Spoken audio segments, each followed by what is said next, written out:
Election results వచ్చిన గత నెల రోజులుగా పుంగనూరు నియోజకవర్గంలో రాజంపేట పార్లమెంటు పరిధిలో అదేవిధంగా ఈరోజు మీడియాలో చూస్తున్నాము రాష్ట్ర వ్యాప్తంగా కూడా ఈరోజు వైఎస్ఆర్ కాంగ్రెస్ పార్టీ నాయకులు చిన్న చిన్న లీడర్లు వీళ్ళందరిపైన ఆస్తులపైన భౌతిక దాడులు అదేవిధంగా రకరకాల ఈరోజు దాడులు గురవడం చూస్తూ ఉన్నాము. ఇది చాలా దారుణమైన పరిస్థితి. మరి ముఖ్యంగా పుంగనూరు నియోజకవర్గంలో ఎప్పుడూ లేని కొత్త సంస్కృతికి ఈరోజు తెరలేపుతా ఉన్నారు. జేసీబీలు ఎక్స్క్వేటర్లు తీసుకొచ్చి పేదోళ్ళు వాళ్ళు కష్టపడి వాళ్ళ జీవితాంతం సంపాదించి చిన్న చిన్న ఇల్లులు, చిన్న సింగిల్ బెడ్రూమ్ ఇల్లు, చిన్న ఇల్లులు కూడా అవన్నీ కూడా జేసీబీలతో కూల్చేయడము, వాళ్ళ ఆస్తులన్నీ కూడా ధ్వంసం చేయడము, ఎక్కడో ఫ్యాక్షన్ నియోజకవర్గాల్లో చేసినట్లు చెట్లు, మామిడి చెట్లు అన్నీ కూడా వందలాది మామిడి చెట్లు కాపుకొచ్చిన మామిడి చెట్లు అన్నీ కూడా నరికేయడము ఈరోజు పుంగనూరు నియోజకవర్గంలో కానీ కోడూరు నియోజకవర్గంలో కానీ ఇవన్నీ కూడా ఒక మంచి సంస్కృతి కాదని చెప్పి కూడా నేను తెలియజేస్తా ఉన్నాను. రాజకీయంగా అంటే ఏదైనా రాజకీయాలు ఎలక్షన్లప్పుడు రాజకీయంగా కొట్లాడలే కానీ చిన్న చిన్న వాళ్ళపైన వచ్చి వాళ్ళ ఆస్తులపైన ఈరోజు వాళ్ళ కుటుంబ సభ్యులపైన వాళ్ళ వెహికల్స్ కానీ లేకపోతే ఇంకా కూడా దారుణమైన విషయం ఏమంటే పుంగనూరు నియోజకవర్గంలో పేదవాళ్ళు ఆవులు మేపుకొని బతికే వాళ్ళు ఆవులు దొంగతనం చేసి తీసుకెళ్ళిపోవడము, కళ్యాణ మండపాలు కూల్చడము, ఈరోజు దారులు ఇవ్వకుండా అడ్డగించడం, ఇన్ని కూడా ఘోరంగా జరుగుతూ ఉన్నాయి. వీటన్నిటిని కూడా ఈరోజు పరామర్శించడానికి పోదామంటే కూడా ఈరోజు పోలీసుల పైన ఒత్తిడి తీసుకొచ్చి హౌస్ అరెస్ట్ చేయడం జరిగింది. ఒక ఎంపీగా నా నియోజకవర్గంలో తిరగడానికి కూడా ఈరోజు నా నియోజకవర్గ ప్రజల్ని కలవడానికి కూడా ఈరోజు రెస్ట్రిక్షన్స్ పెట్టి తిరగనీయకుండా, ఇది వరకు షెడ్యూల్ పెట్టుకుంటే పోలీసు వారు ఇంకొన్ని రోజులు పోనీయండి సార్, ఎలక్షన్ అయింది ఇప్పుడే కొన్ని రోజులు పోనీయండి అని, మరి ఈరోజు కూడా హౌస్ అరెస్ట్ చేసి ఆపాల్సిన అవసరం ఏముందని చెప్పి కూడా నేను అడుగుతా ఉన్నాను. ఖచ్చితంగా ఇవన్నీ కూడా స్పీకర్ దృష్టికి కూడా తీసుకుపోతాము. ఇవన్నీ కూడా నా కాన్స్టిట్యూషనల్ రైట్. ఒక ఎంపీగా నేను ప్రతి గడప, ప్రతి కార్యకర్త, ప్రతి నా దగ్గరకు వచ్చే ప్రతి ఒక్కరిని కూడా కలిసే అధికారం ఉంది. ఈ విధంగా చేయడం సరైన పద్ధతి కాదని చెప్పి కూడా నేను తెలియజేస్తా ఉన్నాను. అంతేకాకుండా ఈరోజు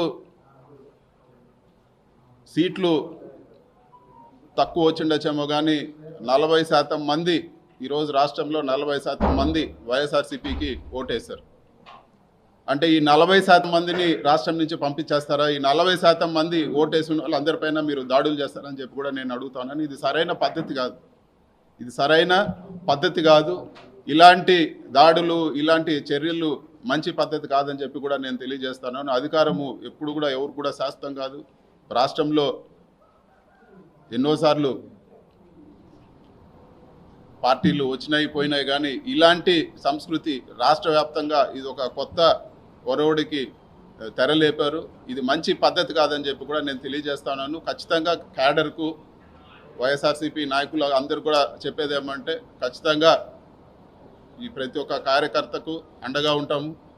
సాయశక్తుల ఏ ఇబ్బంది వచ్చినా కూడా ప్రతి ఒక్కరు కూడా అండగా ఉంటామని చెప్పి కూడా ఈరోజు మీడియా ముఖంగా నేను తెలియజేస్తున్నాను. ఈరోజు ప్రోగ్రామ్కి మీరు వెళ్ళడానికి లేదు, మిమ్మల్ని ఈరోజు ఇక్కడే హౌస్ అరెస్ట్ చేయాల్సి వస్తూ ఉంది. మీరు మళ్ళీ కూడా మాకు ఇన్ఫామ్ చేయండి, మళ్ళీ కూడా మేము ఇది చేస్తామని చెప్పి ఇదివరకే నేను ఇన్ఫామ్ చేసే వచ్చాను, మళ్ళీ ఎందుకు చేశారని చెప్పి కూడా నేను అడగడం జరిగింది. విత్ ప్రొటెస్ట్ కూడా సైన్ చేసి ఇవ్వడం జరిగింది. కేవలం ప్రజలకు దూరం చేయలేని కక్షతో ఈ విధంగా వ్యవహరిస్తున్నారు. ఈరోజు చెట్లు నరికేస్తారు, ఈరోజు ఇల్లులు కూల్చేస్తారు. సో ఒక ప్రజాప్రతినిధిగా నేను అక్కడ పోయి ఆ ఇల్లులు కూల్చింది కానీ ఆ చెట్లు నరికించింది వాళ్ళు పరామర్శిస్తే రాష్ట్ర వ్యాప్తంగా ఈరోజు అందరు కూడా తెలిసే పరిస్థితి ఉంది. ఇవన్నీ కప్పిపుచ్చడానికే ఈరోజు మమ్మల్ని నియోజకవర్గంలో తిరగనీయకుండా చేస్తూ ఉన్నారు. ఇంకా అదేవిధంగా ఈరోజు ఎంపీటీసీలు, అదేవిధంగా మిగతా ఉండే సర్పంచులు కానీ ప్రజాప్రతినిధులు, చిన్న చిన్న ప్రజాప్రతినిధులు అందరినీ కూడా బెదిరించి పార్టీ మారమనో లేకపోతే వాళ్ళని ఒత్తిడి చేసో లేకపోతే రిజైన్ చేయమనో రకరకాలు ఇవన్నీ చేస్తూ ఉన్నారు. ఇవన్నీ కూడా వాళ్ళకు ఒక ఓదార్పుగా కూడా వెళ్ళకూడదని చెప్పి ఒక కుట్రలో భాగంగానే ఈరోజు అధికారులపైన ఒత్తిడి తీసుకొచ్చి ఈరోజు గృహ నిర్బంధం చేయడం జరిగింది. సార్ పర్టికులర్గా పొంగనూరు నియోజకవర్గం సంబంధించి కౌన్సిలర్లకు సంబంధించి ఒత్తిడి తీసుకొచ్చి మరి పార్టీ మార్పిస్తూ ఉన్నారు, భౌతిక దాడులు చేస్తారు. ఏ విధంగా చూడొచ్చు? ఇది ఒకటి, ఎప్పుడు కూడా ఒక 4 నాయకులు ఉన్నా 4 నాయకులు పోయినా పెద్ద తేడా పడదు. ప్రజల్లో ఈరోజు వేయాలనుకుంటే ఖచ్చితంగా ఆ పార్టీ గెలుస్తుంది. సో వీళ్ళు అనుకున్నట్లు ఏదో ఒక నలుగురిని ఒత్తిడి చేసో, ప్రలోభాలు పెట్టో, బెదిరించో నలుగురిని పార్టీ మార్చినంత మాత్రాన ఒరిగేది ఏం లేదు. ఈ నలుగురు కాకపోతే ఇంకొక నలుగురిని డెవలప్ చేస్తాం. ఇది వరకు 23 ఎమ్మెల్యేలు తీసుకుపోయి మళ్ళీ వైఎస్ఆర్ కాంగ్రెస్ పార్టీ అధికారంలోకి రావడం జరిగింది. ఆ 23 నియోజకవర్గాలు కూడా గెలవడం జరిగింది. ఇవన్నీ పెద్ద విషయం కాదు. ముఖ్యంగా ఈరోజు చాలా దాడులు జరుగుతున్నాయి. ఇల్లులు కూల్చడం ఇవన్నీ కూడా ఎప్పుడు లేదు. పొంగునూరు చరిత్రలో ఇల్లులు కూల్చడం అనేది ఎప్పుడు లేదు. పొంగునూరుకి ఇన్వెస్ట్మెంట్ వచ్చింది. బస్సుల ఫ్యాక్టరీ ఈరోజు జర్మనీ వాళ్ళు పెట్టడానికి వచ్చారు. ఈరోజు వాళ్ళు సందిగ్ధంలో పడ్డారు. పొంగునూరుకు నష్టమా లాభమా ప్రజలు ఆలోచించుకోవాలని చెప్పి కూడా నేను కోరుతాను. ఇన్ని గొడవలు జరుగుతూ ఉండి ఫ్యాక్టరీ వెళ్ళిపోతే ఇంకెవరైనా పెట్టుబడులు పెడతారా పొంగునూరులో?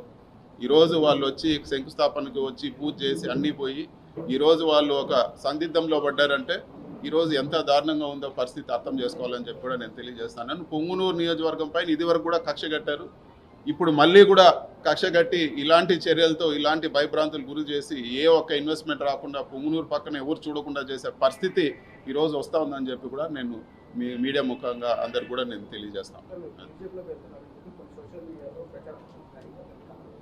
అది బుద్ధి లేని వెధవలు చెప్తూ ఉంటారు. దాని గురించి పట్టించుకోవాల్సిన పని లేదు. దాని గురించి అసలు వివరణ ఇవ్వాల్సిన పని కూడా లేదు. ఈ పొంగునూరు నియోజకవర్గంలోనే కాదు, ఈరోజు చిత్తూరు జిల్లాలో ఇంకొక విషయం కూడా చేయాల్సింది. ఈ పదవులు కావాలంటే ఎంతసేపు పెద్దిరెడ్డి ఇట్లా అని మాట్లాడి ఏదో షో కొట్టే వాళ్ళకే ఈరోజు తెలుగుదేశంలో పదవులు వచ్చే పరిస్థితి అన్నీ కూడా చూస్తూ ఉన్నాము. ఈరోజు మాకు ఒక ఇన్ఛార్జ్ ఇచ్చారు. మొన్న ఎలక్షన్లో పోటీ చేసిన చల్లాబాబు అనే వ్యక్తి. ఆయన 89 నుంచి చూస్తూ ఉన్నాం. 89 నుంచి అధికారంలో చాలాసార్లు మేము అధికారంలో ఉన్నాము, వాళ్ళ పార్టీ అధికారంలో ఉన్నింది. ఇట్లాంటి చెత్త పనులు, ఇల్లులు కొట్టేది, చెట్లు నరికేది, ఆవులు దొంగతనం చేసేది, ఇలాంటి చెత్త పనులు ఎప్పుడు కూడా నియోజకవర్గంలో జరగలేదు. చల్లాబాబు కూడా నేను చెప్పేది ఒకటే, మేము ఒక ఇంట్లో 10 మంది ఉన్నాం. నన్ను అరెస్ట్ చేసినా నేను పట్టించుకోను, అన్నిటికీ సిద్ధం, దేనికైనా సిద్ధం. నన్ను చంపినా కూడా నాకు పర్వాలేదు. మా ఇంట్లో లేకపోతే మా తమ్ముడు వస్తుంది, మా అమ్మ వస్తారు, ఎవరో ఒక వస్తారు. ఖచ్చితంగా మేము రాజకీయాల్లో ఉంటాం. ప్రజలకు కాన్స్టిట్యున్సీలో నియోజకవర్గంలో ఖచ్చితంగా నిలబడతాం. నీ పరిస్థితి నువ్వు ఆలోచించుకో. చంద్రబాబు ట్రాప్లో పడద్దు. నువ్వు చేసింది ఏంటి? పోలీసుల పైన గొడవ చేసి నువ్వు జైలుకి పోయినావు. అంత మాత్రాన ఈరోజు అందరిపైన కక్ష పట్టి పోలీసులు ఆ రోజు కూడా ఏంటి కళ్ళు పోయే విధంగా బళ్ళు కాల్చి ఓపెన్గా పోలీసుల పైన గొడవ చేసినావు. వైఎస్ఆర్సీపీ వాళ్ళు ఎప్పుడు కూడా పొంగునూరు నియోజకవర్గంలో ఏ గొడవ చేయలేదు, ఎక్కడ అవ్వలేదు. ఇట్లాంటివి చంద్రబాబు ట్రాప్లో పడి నువ్వు చేసుకోవాలంటే నీ ఇష్టం అని చెప్పి కూడా నేను తెలియజేస్తా ఉన్నాను. నష్టపోయేది చివరికి ఇలాంటి చెత్త పనులు చేసి ఈ పాపాలంతా కొట్టుకుపోయేది చల్లాబాబే అని చెప్పి కూడా తెలియజేస్తాను. అదేవిధంగా ఈ మధ్యలోనే ఒకే పార్టీలో పనిచేసినాము. రాంప్రసాద్ అని మొన్న మంత్రి అయినారు. ఆయనకు కూడా ఒకటే అజెండా, ఎంతసేపు మా పేరు చెప్తేనే ఆయన పదవి నిలబడుతుంది. ఆయన కూడా నేను చెప్పేది ఒకటే, కొత్తగా మీరేమి అమెరికా నుంచో లండన్ నుంచో వచ్చింది ఏం కాదు. అందరూ కూడా ఇక్కడ చూస్తూనే ఉన్నాము. నిన్ను కూడా అందరూ కూడా చల్లాబాబు కానీ లేకపోతే రాంప్రసాద్ కానీ చిన్నప్పుడు చెడ్డీలు వేసుకున్నప్పటి నుంచి అందరూ తెలుసు. ఇవేవి ఈ రాజకీయాల్లో ఏమీ శాశ్వతం కాదు. చంద్రబాబు ట్రాప్లో పడి మీరు అన్యాయం అయిపోద్దని చెప్పి నేను తెలియజేస్తానని చెప్పి కూడా ఇది చేస్తాను. Thank you.